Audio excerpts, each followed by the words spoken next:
お父さん、お母さん、どこに行っちゃったの？長男夫婦は孫の翔太を私に預けるとそのまま帰ってくることはなかった。翔太は不安そうな表情を見せ、目にはいっぱいの涙を溜めている。私はとっさに翔太をぎゅっと抱きしめた。大丈夫、大丈夫よ。今日はおばあちゃんと一緒に寝ましょうね。翔太には私たちがついているから。慰めることしかできない自分の無力さが情けなくて、私は翔太を抱きしめる腕に力を込めるのだった。私の名前はひろこ。今年で56歳になる。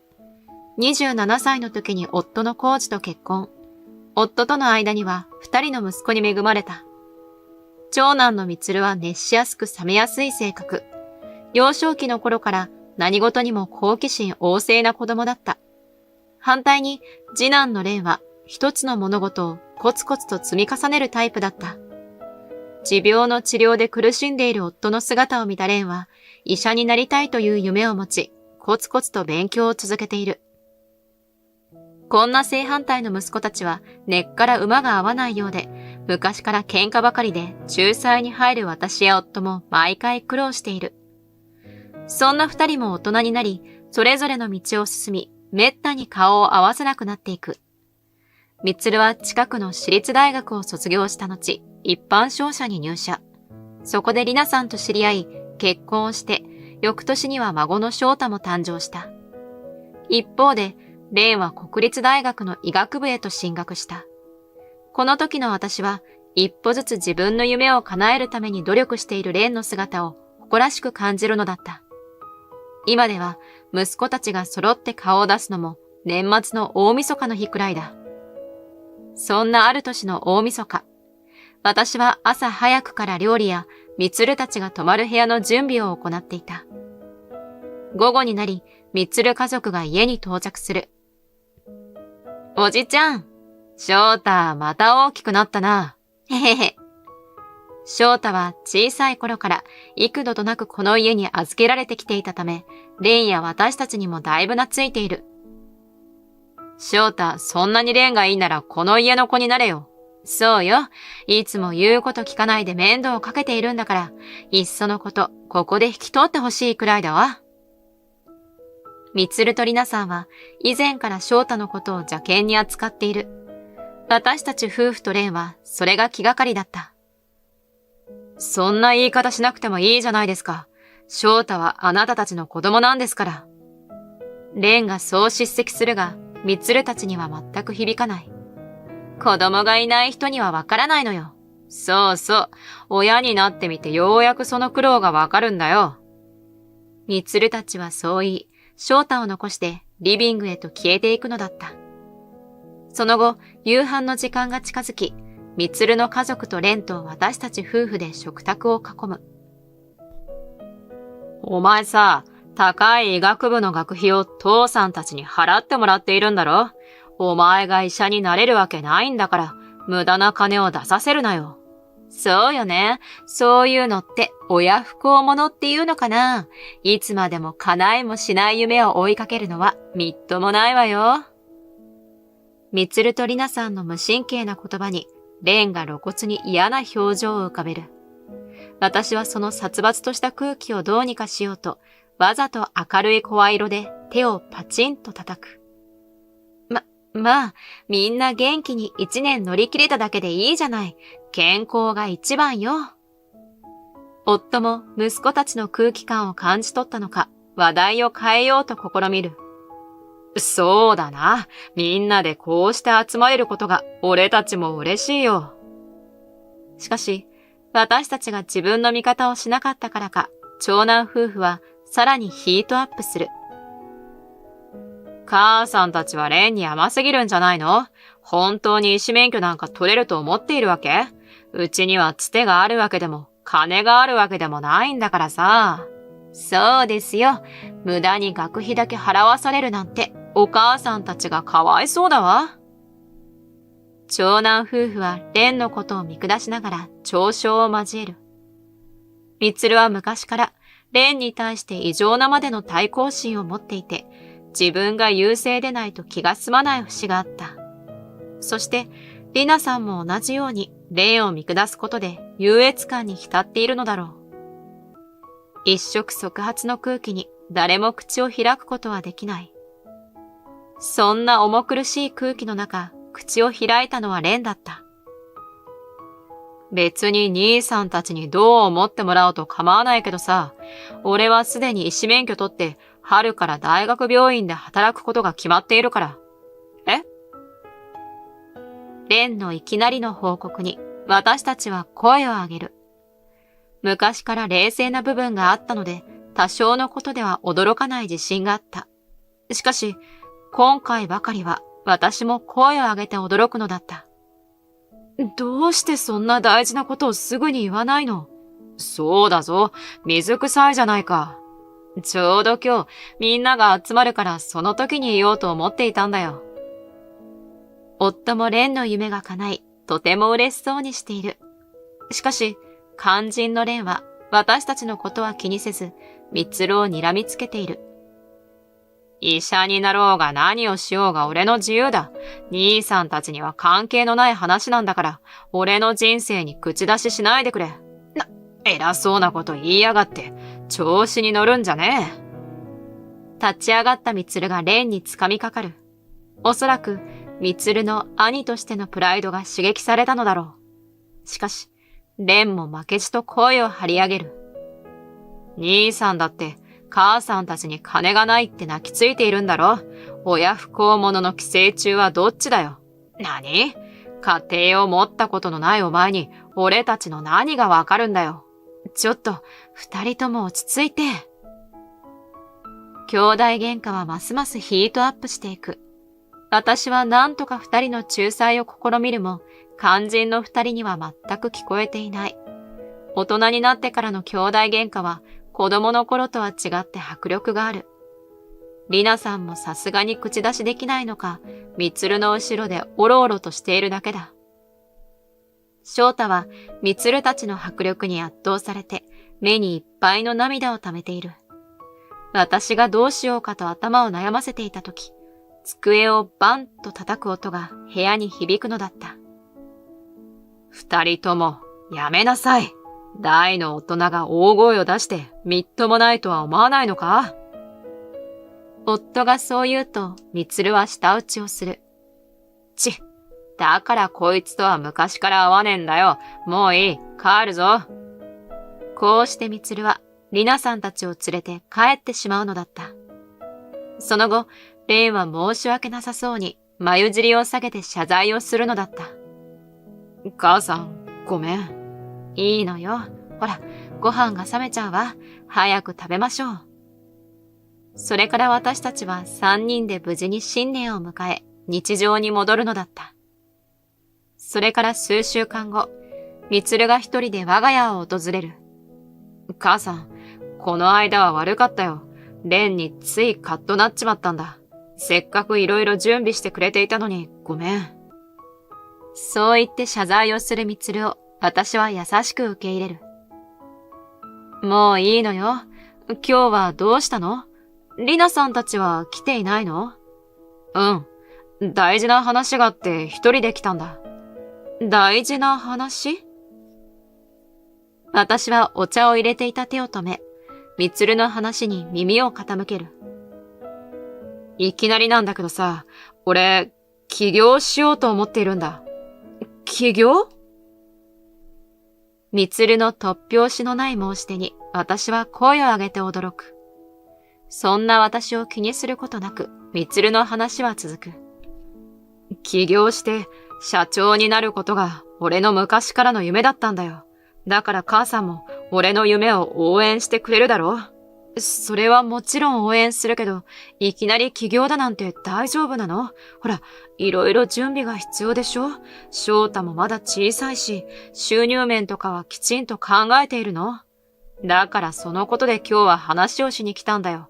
母さんには資金援助をお願いしたいんだ。ミツルの話を聞いて私は納得をする。ミツルは私にお金を出してほしくて今日やってきたのだろう。私たちは息子が夢を追うならばもちろん応援したいと思っている。しかし本当にみつるにお金を貸してしまって大丈夫なのだろうか。そんな心配が私の頭の中を渦巻く。みつるは以前、レンと一緒になって医者になりたいと言ってきた時があった。高い授業料を払って塾に通わせたが、最後まで続いたレンとは違って、みつるは1ヶ月も経たずに行かなくなってしまった。そのまま月謝だけがかさみ、退塾の手続きに追われることとなったのだ。そんなことがあったため、私はみつるの申し出を手放しで受け入れることはできなかった。資金が足りないのなら、準備をしっかりしてからでも遅くはないんじゃないかしら。それまでに色々とした準備をするのなら、私たちも手伝うから。私がそう提案すると、みつるはあからさまに嫌悪感を浮かべる。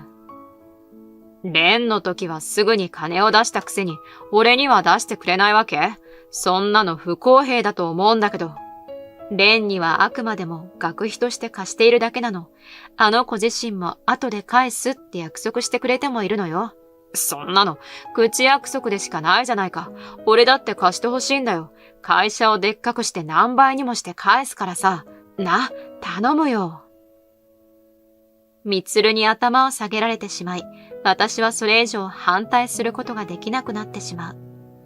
うまくいくかわからないという理由で、頭ごなしに自分の息子の夢を壊したくはなかった。わかった。少しお父さんと考えさせてちょうだい。私がそう言うと、みつるは上機嫌で帰っていくのだった。その夜から夫と何度も話し合いを重ね、私たちは資金援助を決意する。しかし、毎月決まった金額を返済するという条件付きにした。これが私たちにできる最大限の譲歩だった。しかし、私たちの期待はあっさりと打ち砕かれることとなる。みつるが起業して1年が過ぎようとしていた頃、その日は朝から翔太を預かっていた。ばあちゃん、翔太、いらっしゃい。じゃあ夜には迎えに来るから。ええ、行ってらっしゃい。その日の夜、いくら経っても、みつるたちが翔太を迎えに来る気配はなかった。連絡しても電話は全くつながらない。みつるたちの家に行ってももぬけの殻で、私たちには何が起こったのかわからなかった。お父さん、お母さん、どこに行っちゃったの？翔太は不安そうな表情を見せ、目にはいっぱいの涙を溜めている。私はとっさに翔太をぎゅっと抱きしめた。大丈夫、大丈夫よ。今日はおばあちゃんと一緒に寝ましょうね。翔太には私たちがついているから。慰めることしかできない自分の無力さが情けなくて、私は翔太を抱きしめる腕に力を込めるのだった。真相が分かったのはその翌日のこと。再度みつるの家に行き、郵便受けに溜まっている郵便物を除く。すると、そのほとんどが借金の督促状だった。みつるは会社の経営がうまくいかず、借金をしていたのだ。そして、その借金の返済のために、また他のところで借金をする。そうして膨らんでいった借金は1億円まで膨れ上がっていたようだった。私たちは帰ってレンに事情を話す。最悪だな。ぽつりとつぶやいたレンの言葉には明らかに怒気がこもっていた。私も同じ思いである。我が子を置き去りにして幼い子供の心に傷をつけるなんて許せるはずはない。いい？今日からおじいちゃんとおばあさんとここで暮らすの。翔太は幼いながらに何かを感じ取ったのだろう。翔太は目を伏せて静かにうなずいた。そんな孫の姿に私は長男夫婦と絶縁をするとともに翔太を育てていく決心を固めるのだった。それから20年の月日が経った。気づけば私はもう78歳。体のあちこちが不調を訴え、足腰もだいぶ悪くなった。反対に翔太はすくすくと成長し、今やもう28歳。60歳を迎えてからの育児は大変だったが、意外にも協力してくれたのが蓮だった。長男夫婦が失踪してからも実家から出ることなく、翔太のお世話を積極的に手伝ってくれた。医者になりたてで多忙な中、非番の日には必ず翔太を遊びに連れて行ってくれた。その影響もあってか、翔太は蓮のことを慕うようになっていった。そして、蓮に憧れるようになった翔太は、蓮と同じ医師になる道を選ぶのだった。その後、蓮のサポートのおかげで、翔太は無事、医大に入学し、医師免許も取得した。今では蓮と同じ総合病院で研修医として働いている。夫は相変わらず薬を飲みながらだが、なんとか元気に暮らしている。私たちは少し遅れてやってきた老後の生活を満喫するのだった。そんなある昼下がりの午後、思わぬ来訪があった。父さん、母さん、久しぶり。ご無沙汰してます。それは20年ぶりに見る長男夫婦の姿だった。あの日の翔太の涙が蘇り、私は自然と声が低くなる。今更何の用かしら。よくそんな平気な顔で帰ってこれたわね。そんなことないさ。母さんたちとも会えなくて寂しかったよ。それよりも翔太は元気にしている？白々しく翔太のことを聞いてくるみつるに、私は不信感を募らせる。翔太はここに住んでいるけど、あなたたちに会わせるつもりはないわ。早く帰って、二度と現れないで。そんな冷たいこと言うなよ。俺たちだって仕方がなかったんだよ。それに親が子供に会いに来るのに、理由なんていらないだろ。今更父親面をするみつるの発言に、全身がカーッと熱くなるのを感じる。何を言っているの？今まで放っておいて、今更勝手のいいこと言わないでちょうだい。あんたたちはあの子の親じゃないわ。お母さん、私たちは親を辞めたなんて一言も言っていませんよ。今まで預けていただけなんですから、それを返してもらいに来ただけなんです。そう言うと、私たちの制止も聞かず、勝手に家に上がり込む長男夫婦。親としての務めを全うせず、自分たちの権利ばかり主張する長男夫婦に、私はふつふつと怒りがこみ上げてくる。すると、玄関先から翔太と蓮の声が聞こえる。二人の声を聞いた長男夫婦は、再び玄関に舞い戻る。長男夫婦は帰宅した翔太の姿を見て、感動の再会と言わんばかりに、涙を流しながら駆け寄った。翔太。会いたかったわよ、翔太。あんたたち、誰？翔太は表情を一切崩さず、冷たく言葉を発する。翔太の一言で長男夫婦の表情は凍りついた。何を言っているの？あなたのお父さんとお母さんじゃない。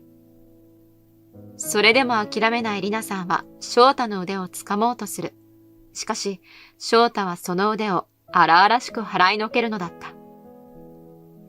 あんたたちは俺を産んだだけだろ。それ以上でもそれ以下でもない。翔太、親に向かってあんたたちとはなんだ。母さんに謝りなさい。は？今更父親面すんなよ。俺の親はここにいる蓮さんだけだから。蓮？こいつはただの部外者だろ。翔太の発言の意味が分かっていない長男夫婦に翔太は真実を告げる。俺、あんたたちと別れてから蓮さんと養子縁組を組んだんだよ。は？そんなの許可した覚えはないぞ。相変わらず自分たちのことしか考えていない長男夫婦。私たちは長男夫婦を見限った時点で何があっても翔太を守ろうと決意をしていた。その結果、蓮が翔太を息子として受け入れてくれたのだ。そして文字通り父親として背中で手本を見せ、大きな愛で翔太を包み込んでくれた。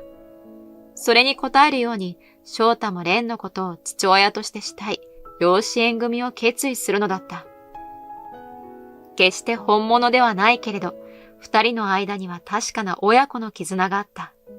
だからこそ私は、今更自分たちの都合で二人を引き裂こうとする長男夫婦のことが許せなかった。しかし、長男夫婦も諦めることなく、自分たちが親であると主張する。そんな必死な姿の長男夫婦の姿を見て、私はある違和感を抱くと、それまで黙っていた蓮が静かに口を開くのだった。兄さん、もう諦めなよ。どうせ翔太と暮らしたいって言っているのも金目当てなんだろ。俺たちのことを嗅ぎ回っていたのも知っているんだからな。だったらなんだって言うんだよ。親が子供と暮らそうとして何が悪いんだ。余裕そうな蓮とは打って変わり、動揺を隠せない長男夫婦。あなたたち、もしかしてまた借金でもしたんじゃないでしょうね。私がそう言うと、リナさんは観念したかのように話を始める。そうなんです。私たち本当にお金に困っているの。お願い翔太、お医者さんになったなら私たちを助けてちょうだい。リナさんの虫のいい発言に、その場にいた私たちは呆れ返る。まあ、そんなことだろうとは思っていたよ。あんたたちの魂胆は分かっていたんだ。でもあいにく、他人のあんたたちに貸す金はない。今すぐ帰ってくれ。何よ、おい翔太、お前は親を見捨てるのか？だから、最初に俺を捨てたのはあんたたちだろ。これ以上居座るつもりなら、警察を呼ぶぞ。翔太がそう脅すと、長男夫婦はそそくさと家を後にするのだった。その後、よほどお金に困っていたのか、何度か実家や蓮たちの職場を訪れていた長男夫婦だったが、痺れを切らした蓮が一度家に長男夫婦を呼び、以前から相談をしていた弁護士を交え話し合いを行った。そして、これ以上翔太に近寄らせないために誓約書を長男夫婦に書かせたのだった。最初は拒んでいた長男夫婦だったが、弁護士が介入してくれたことでスムーズに事が進むのだった。しかし、少し経つとよほどお金に困っていたのか、長男夫婦が職場に現れたため、翔太が警察に通報。みつるたちは警察のお世話になるのだった。それ以降、翔太の元に来ることはなくなった長男夫婦だが、きっと今でも借金に追われながら、ひもじい生活を過ごしていることだろう。一方私たちはこれまで通り、蓮と翔太と一緒に生活を送っている。残りの余生もできるだけ長く、蓮と翔太の未来を見届けたいと願いつつ、二人の帰りを待つのだった。